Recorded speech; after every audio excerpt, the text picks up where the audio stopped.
Welcome to VoiceOver, Movies That Move Us. I'm your host, Heather Bigley, and I talk to people about the movies that made a mark, that led to cinematic epiphanies. And it's not always the movie you'd expect. Today we're doing a bonus episode. We've done these before. I'm talking about representation in the movies, how people of faith, their communities, their practice are seen in TV and movies. And today we're going to be doing Muslim representation in Jack Ryan, Season 1.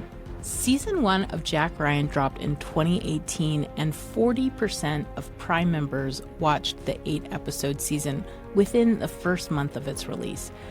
40%. If we just look at that data and do a little bit of math, my guess is that in that first month, about 45 million people in the US saw Jack Ryan Season 1, which is more people than saw Deadpool 2 or Jurassic World that year. It's one of the reasons I'm reaching back 7 years to discuss this series, because tons of people have seen it, about 13% of the US population in its first month of release, and it will have since then influenced people's opinions about Muslims, Islam, the Middle East, and as my guests say today, those opinions shape all kinds of behaviors and public policy. The series is a reinvention of the Jack Ryan novels from Tom Clancy, which were first published in the Reagan 1980s and reflected American attitudes about the world of the time.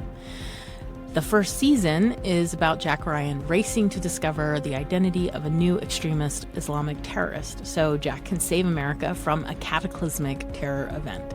The chase leads Jack to France, Syria, back to the US, and at the same time, the series introduces that Middle East guerrilla leader and provides context and motivation for his actions.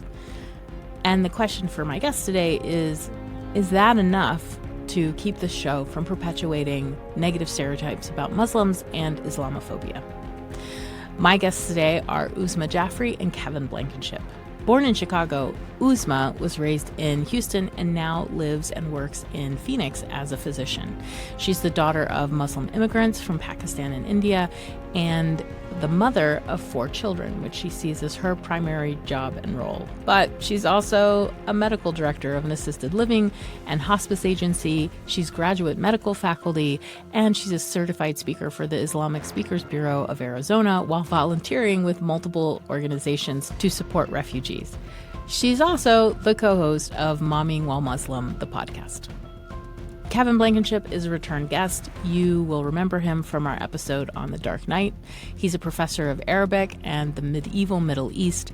He holds a PhD in classical Arabic literature from the University of Chicago and an MA in comparative literature from the University of North Carolina at Chapel Hill. Kevin is also a Fulbright-Hayes scholar, having spent a year of research in Morocco.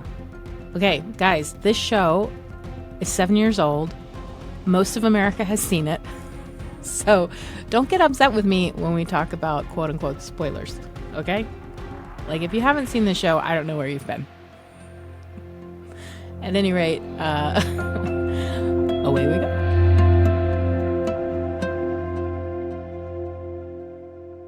Okay, so why don't we jump in? What's the hornet in Uzma's hijab?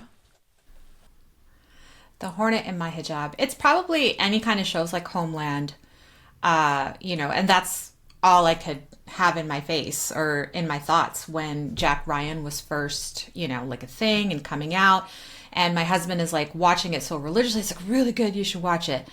But it's not like 24. And 24 I did watch, all the way through. And even with what 24 was able to do, I knew based on what my husband was saying about Jack Ryan and how into it he was, a lot of these shows are just reinforcing like Muslim tropes, Islamophobia. They're generating Islamophobia. They will maybe have some kind of a storyline in there to alleviate some of that, but essentially the whole point is, no offense, but I'm the white dude. I'm the shining white knight, literally. And I'm going to save all these crazy brown people who can't do anything for themselves. And that to me is very problematic, very, it's generating our policies. So that's the hornet in my hijab. And I appreciate that hornet. I have to say, I had forgotten, like, if you turn on Jack Ryan season 1, there is the very opening scene is Lebanon from 1983, right? So there is this effort to say there are reasons why people are radicalized, right? If we even like that term, radicalized. Yeah, I don't know.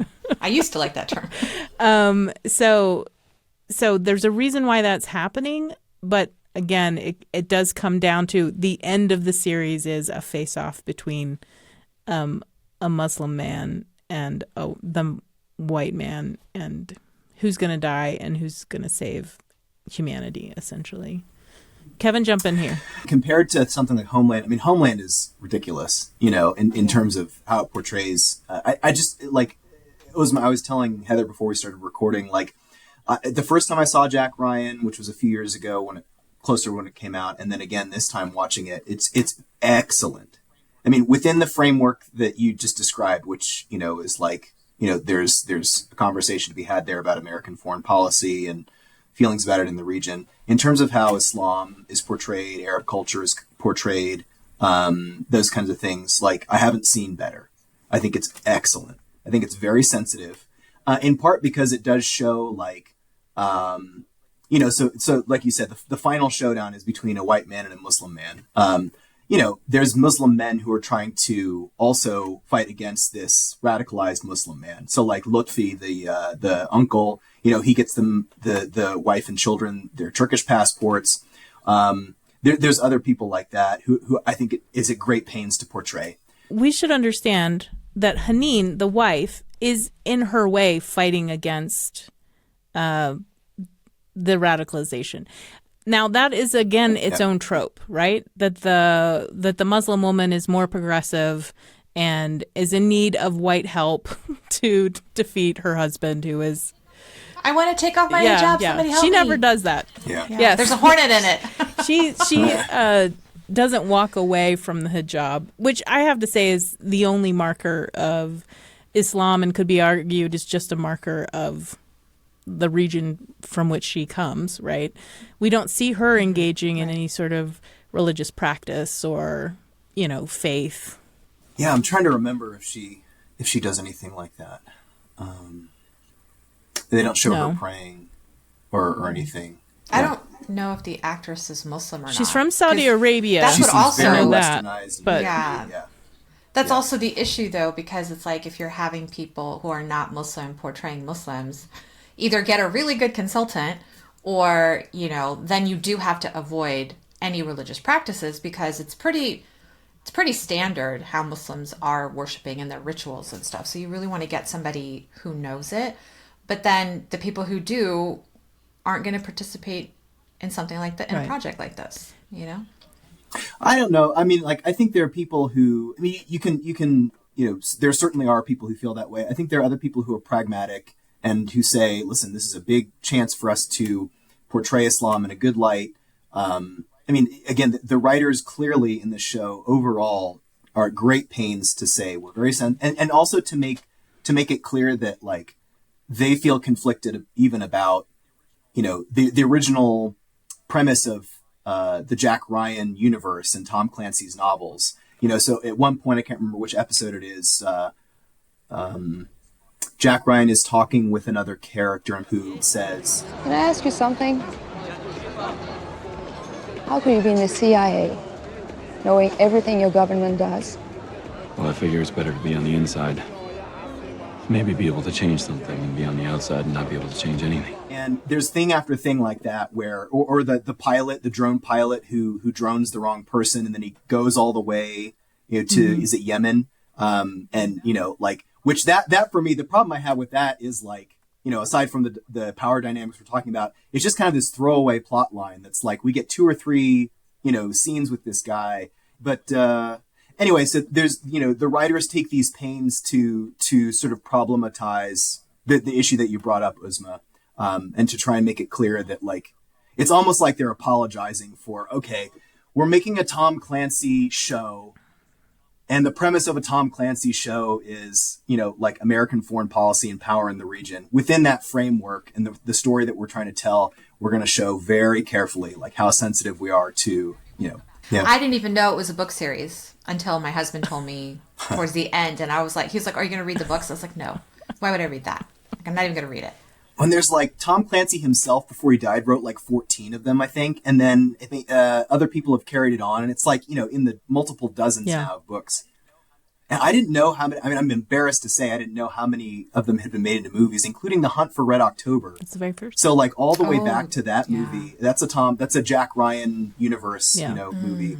And I was commenting to someone else that like, compared to something like that, it's great. Jack Ryan looks great because in Hunt for Red October, you have Tim Curry and Sean Connery playing the Russians, for name recognition and other things like that, and doing a great job as Sean Connery or Tim Curry, but probably not as the Russian. best part about if you've never seen it, Uzma, the best part about it is Sean Connery keeps the Scottish accent, but he's surrounded by other Russian. actors with Russian accents, and he's in charge of them all as their Russian commander. So it's like.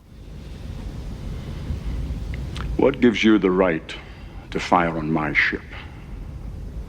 Your signal said nothing of a torpedo. I did not watch that Sean Connery movie. Amazing. Yeah.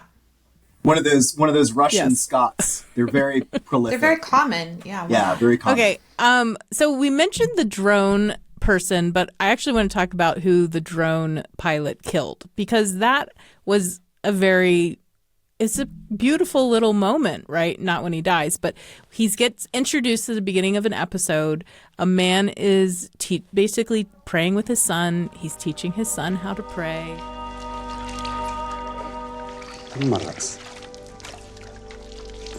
Allah Akbar.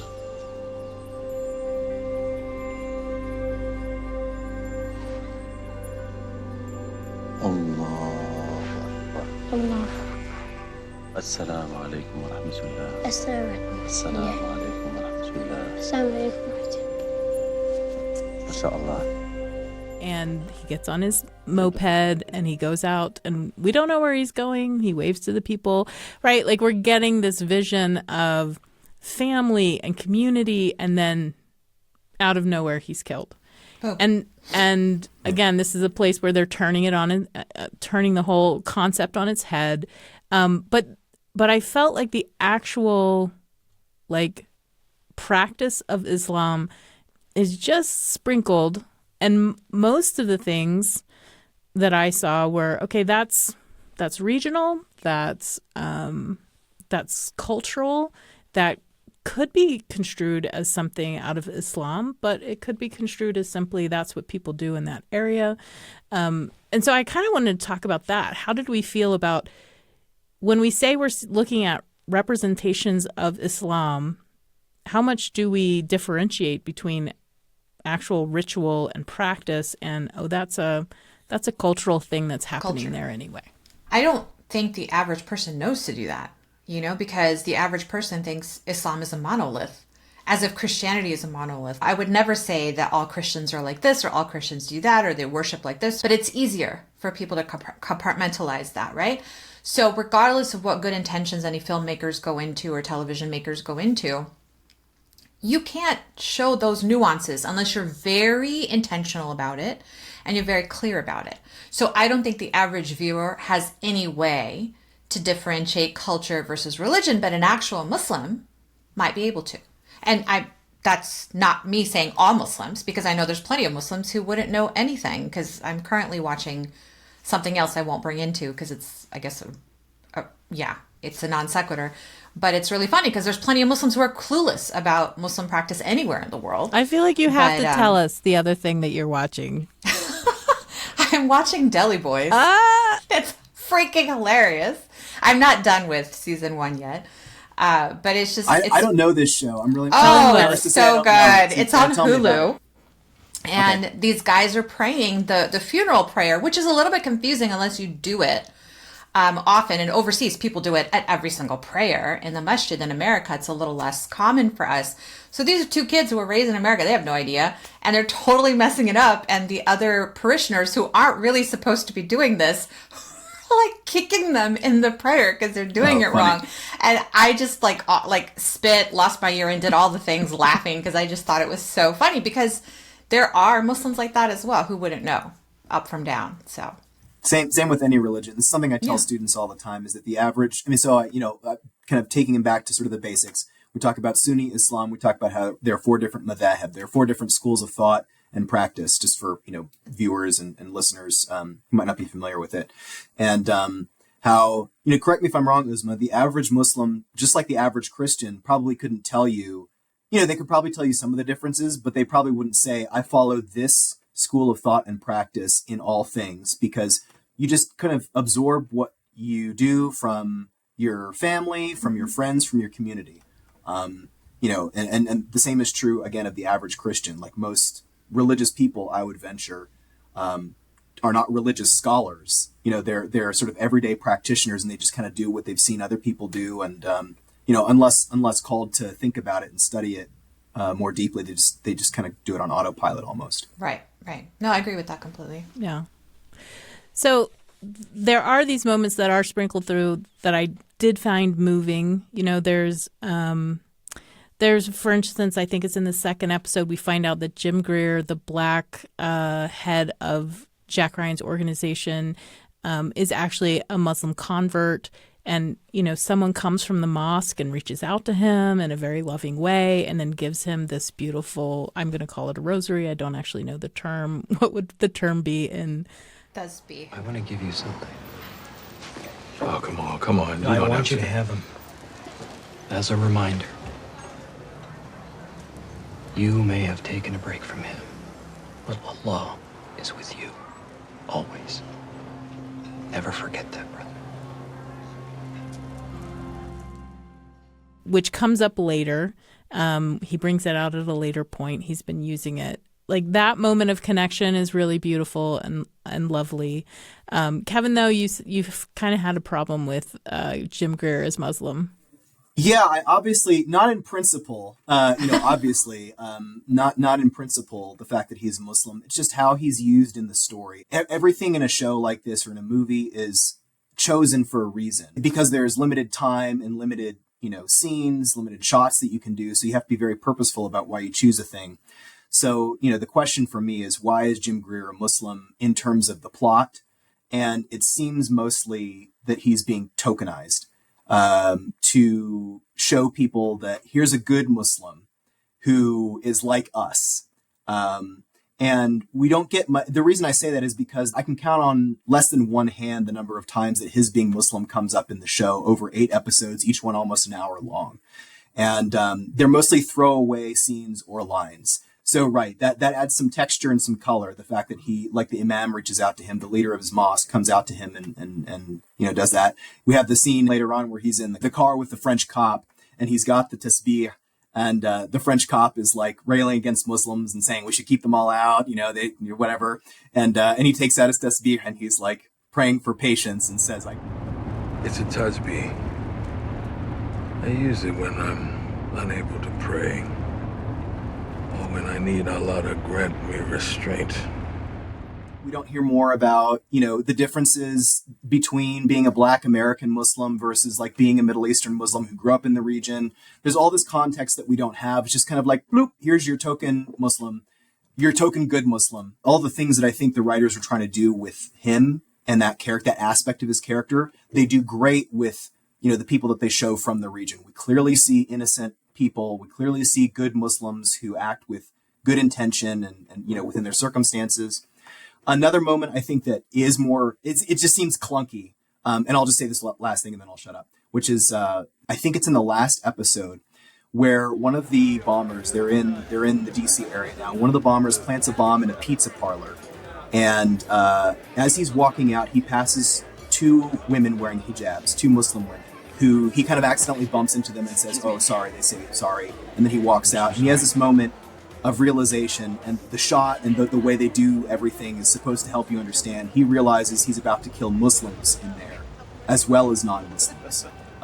So I think that's a really good, kind of getting across this idea that there are innocent Muslims who are affected by radical extremists as well as non-Muslims. I think the effect of the Greer character is, I mean, and this is probably just me being like, I think it's the dang hornet. But I see it as ignoring the fact that there's a lot of Black Muslims in America who were born and raised that way. They didn't have to come to Islam. They've generationally been Muslim. And then secondly, that it's a way to show those people who have that agenda that, oh, look, this is how they radicalize us. This is how they get more in their number because they're actively going out and like, I don't know, like there's a missionary arm of Islam, which there absolutely isn't. So that's how I see it. And I think for those reasons, it's both problematic. And I get it. We don't know what ended up on the editing room floor and how much they developed him or didn't. But the effect, like you said, you use the word clunky, it's ineffective, whatever they were trying to do with him. A question to ask is, how much does Greer's Islam practice show up in seasons 2, 3, and 4, right? Mm-hmm. If we were able to trace him as, right. I mean, he doesn't even have to be, actively practicing, but coming back to this idea of, do I want to engage with this again? Why was I doing it in the first place? Or was that just something for season 1? I definitely appreciate the sentiment and where it's coming from. And this is why I say, I think if anything, the writers were a bit overcautious about making sure they're very sensitive to Islam and to Muslims and making sure everyone understands. These are not cardboard cutouts. They're real people with real lives. And yeah, I think that's where, so I validate that intention. Let's talk about that word good. To start with it. Kevin, you've used it a couple times as a sort of shorthand. What do you actually mean when you say that? Yeah, I mean, there's a whole scholarly literature. There's a whole popular discourse around good Muslims versus bad Muslims, and what does that mean? And it comes out of colonial writing, right?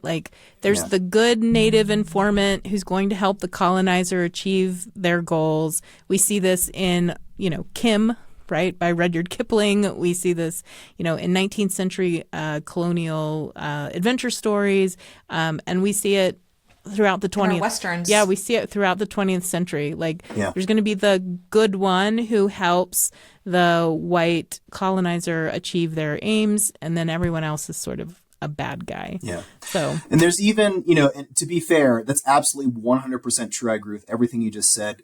There's even, this issue exists within Islam too. Uzma will be familiar with takfiri discourse, which is when a Muslim declares another Muslim basically a non-believer.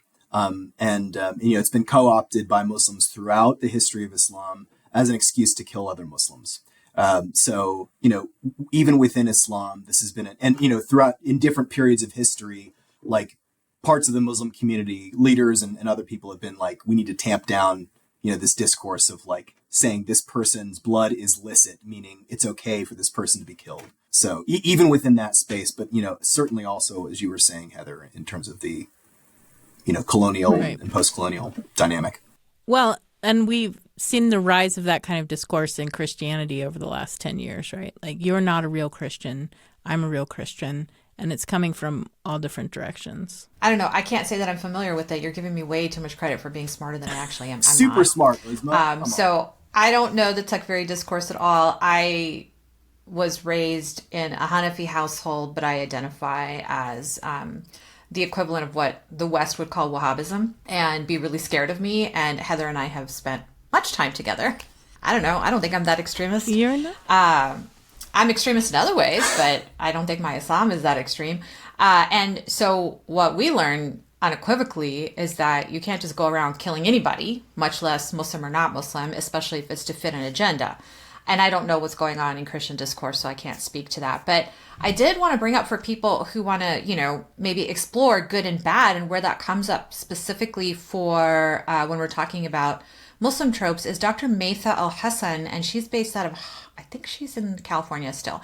So her paper is Huck and Hollywood, illuminating 100 years of Muslim tropes and how to transform them. So she dives into a lot of where this good and bad comes from and why. And then I don't know too much about what her suggestions are.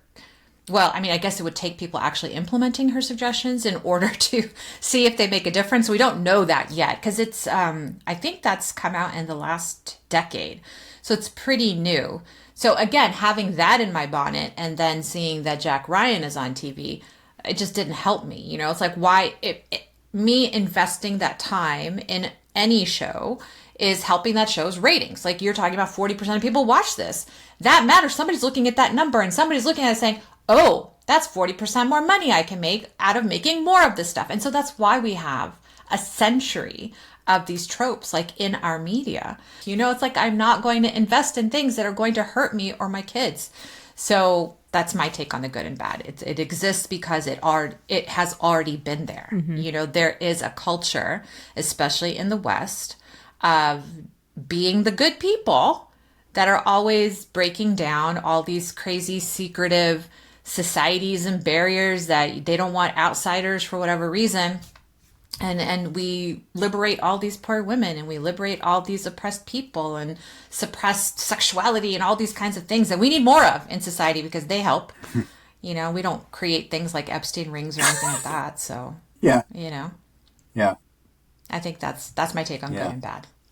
It is the person who's telling the story who identifies who those are. Yeah, and something just to add to that, something I appreciate about movies and shows like Jack Ryan, to the extent that they do this, is showing that even if ultimately, you know, the reasons that people have for doing things lead them into bad action, they have reasons. It's not like they just came to this because they're bloodthirsty monsters. In the show, Jack Ryan's very careful and very intentional about showing, you know, Suleiman's progress from this aspiring young, you know, Syrian immigrant in France to who he becomes. He wants to be an accountant, right? Like, he wants to be an accountant. He wants to fit in. He wants to be he wants the French dream. And then he becomes, you know. And that's the story of people. And it's not just, I mean, like, we can use the word radicalize or whatever, but that's how people join gangs anywhere in the world, Muslim or non-Muslim, is because they want a sense of belonging and a sense of significance. You know, when you have a gun in your hand, that's a kind of power that you have over another person that you might not have been able to experience anywhere else. Again, whether it's good or bad. You know, so again, I think the show's really good about trying to show that, even if, you know, he ends up in a bad place. I love the section in Saint Denis, which is right outside of Paris. I have an Algerian friend who I stayed with in Saint Denis for 2 months after I graduated from college. And it was always really funny to me because I'd be downtown or I'd be at church or I'd be talking to white French people and they would say to me, "Where are you staying?" And I would say Saint Denis, and they'd get this look of horror on their face. Like, you cannot be safe there. Those and I'd people. be like, I know. And I'd be like, it's a bunch of, like, literally every morning at 7, everyone from Saint Denis is getting on a train to come into Paris to go to work. And then they get on a train at 5 and they go back and they go grocery shopping. Like, I don't know what you're seeing. This was 1999, but, you know, it would just seem this idea of like, oh, there's an idea about that place, which is not merited and makes me really sad. And this idea of the West's fascination with the Muslim terrorists is not something that just Americans have. It's throughout Europe. And how do we go about opening people's minds just a little bit to who Muslims truly are, right? Media, I think, is politics. Yeah. Those are the two places. I used to think it was education is what's going to matter, but you can educate people all you want, but they're going to believe what they want to believe. So I'm like not out there to convince anybody anymore. And I hear you, Kevin, that the Jack Ryan series is trying to do this thing, and whatever their intentions are, I don't know. I think they still fall short. Yeah, rational people can disagree about, like, the success of the show and how much it again succeeds to be able to do that. You know, for me, I think finding ways of, like, having people meet each other in person, like, that's really gonna change minds. You know, so we have, you know, a Muslim community here in Utah. It's a small one. And because it's so small, they're great with outreach and great with just, like, you know, there's one mosque that's, you know, every month on a Saturday, they're hosting like a Meet the Muslims kind of thing. They're very practical about it. Oh, that's great. And, you know, they have food and activities and stuff. And it's just like, this is great. Turn off your phone, turn off, you know, media and politics, like you said, Uzma, and just, like, go out and meet some Muslims. Just go out and talk to them. All we can do as lay people is just build those relationships, right? So, I went to City Hall with the box of donuts because I got inspired by somebody. I think she was on the East Coast doing it. She's like, meet a Muslim. So she was giving out free donuts and letting people meet a Muslim for the first time in their lives. And she got a lot of people. It rained in Phoenix, in the desert, on the day that I did. One of the 5 days of the year that it ever rains in Phoenix, right? Exactly. So I ended up giving the box of donuts to somebody who was unhoused on the street and met another Muslim, which was nice. And then one of my friends showed up from the other side of town to stand with me. That was it. The 3 of us. So That's good. Yeah, no, it is good. And I was going to say, if I can say so, you look Muslim because you cover, yeah. And so it can be intimidating just to like go up to someone, and especially to go up to someone who you don't know, even with a box of donuts, which like for me, I mean, come on. And a big it's like sign. catnip, Come like I would totally go up. But like, it's intimidating for most people to go up and not just to like say, hey, how are you? Like in the grocery store line, but to go up and ask real questions and have a dialogue about like, this isn't just small talk. You know what I mean? We're talking about like, so tell me about, stereotypes of Muslims in the media, or tell me about like, am I totally wrong to like, wonder about problems with radicalization, or, talking about polygamy before, within Islam, and LDS, people have a history with that too, the LDS church. Anyway, so like to have a conversation like that, adds like an extra layer of, it makes it intimidating, I guess. Yeah. You don't want to denigrate somebody who's trying. So there's a difference between the people who are trying and the people who actually meet me in the grocery store and say, you don't have to wear that thing here anymore, right? And it's like, is it that impossible for you to think that I didn't choose my outfit the same as you chose that blouse? So it's just... or the other response, it goes all different ways. Which is, in many countries, I'm not allowed to wear this. And so in America, I get to wear this in a way that I wouldn't be able to wear this in France, right? Yeah, or in Turkey for a long time, right? Right. And I appreciate the point you made too, Uzma. And I tell my students this all the time. Like, in the same way that I really try not to throw it back in people's faces if they've never met a Mormon before, and if they have honest questions about it. Like, I also, like now that I've devoted, my professional life to understanding Islam myself as someone who was not raised in the religion, and also like trying to help young people understand it too. Don't begrudge anyone their ignorance if they really are trying to learn and they're honest about it. Because some people, like, they don't even know that it might be triggering or offensive to say something like, oh, you seem really normal, Remind me, as far as I know, your background, your family's background is not Arab. Is that correct? No. So my family is the majority of Muslims, which are non-Arab. So 80% of the world's Muslims are non-Arab, non-Arabic speaking. I am fully literate, but I can only understand Arabic at the level of a 3-year-old. So you're way more... I would never... Yeah, you can speak and understand Arabic much better than I can. I can get to an airport and a hospital. Yeah, I mean, and that's the vast majority of Muslims in the world, right? Yeah. I ask that because A, I wonder if people assume that you're Arab, and B, they do all the time. That's another issue going back to, the show, is that, for most Americans, I think for most, non-Muslims in general, Muslim means Arab, and that's partly from within the region itself. There are people, even Muslims in the region who are very like Arabocentric, and like, this is, the language of God's book. And so therefore it's the language of Islam, Arabs, you get the dynamic I'm talking about. But yeah, so that's something else too, that I don't know how you would, aside from the character of Greer, I don't know how you would portray that, because, the story as they've framed it is it's taking place in Syria, an Arab country. And so the people you're inevitably seeing are Arab Muslims. And, there's a dynamic there that people, might not be familiar with, the fact that, as you said, most of the Muslim world and most Muslims in the world are not Arab. Right.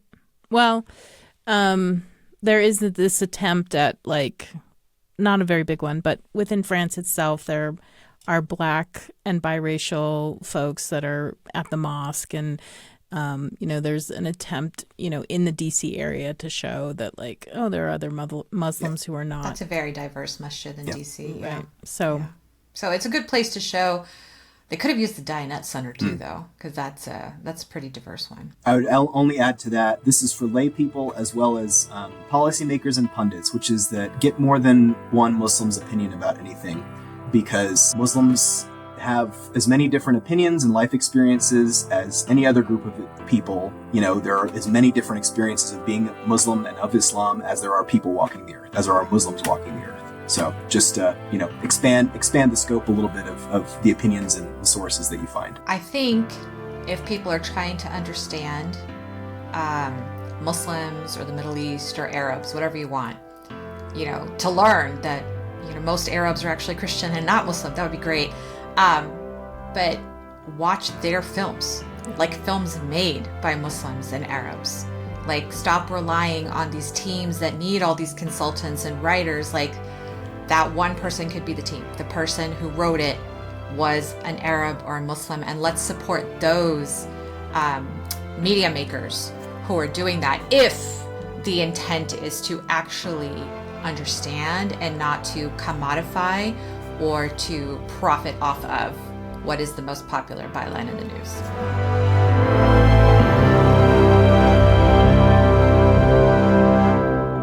Thanks to Uzma and Kevin for chatting with me about Jack Ryan, and thanks for joining us today. Voiceover is produced by BYU Radio and is edited by Spencer Boyer. I'm your host, Heather Bigley.